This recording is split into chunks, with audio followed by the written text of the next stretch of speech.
Europe 1, 7h26, Thomas Soto. Ça a commencé par une affaire Sarkozy sur les écoutes. Et on peut se demander si c'est pas en train de devenir une affaire pour le gouvernement. Bonjour Caroline Roux. Bonjour Thomas. Quand on entend hier soir le Premier ministre dire à la télé le contraire de ce qu'avait dit la garde des Sceaux la veille, à savoir qu'ils étaient au courant de ces fameuses écoutes, franchement ça sent un peu la panique. Mais écoutez, le Premier ministre a été envoyé au feu en urgence. L'intervention sur France 2 était prévue ce mercredi. Mais les éléments publiés par le Canard enchaîné hier ont obligé Jean-Marc Ayrault, sur commande de l'Élysée, à s'inviter pour tenter de reprendre la main sur le dossier.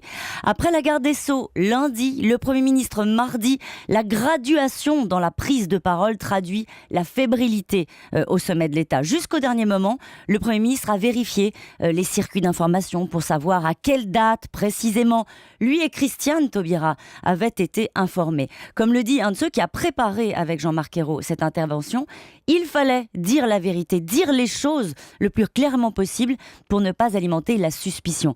Je peux vous dire que le malaise était perceptible hier soir. Une réunion de crise d'ailleurs a été organisée hier soir à l'Élysée.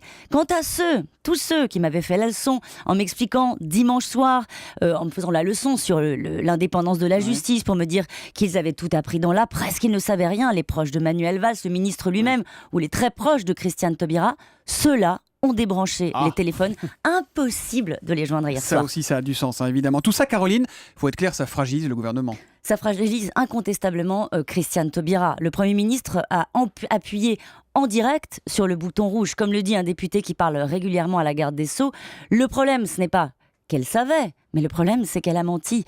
Manuel Valls a été plus malin, il n'a rien dit publiquement.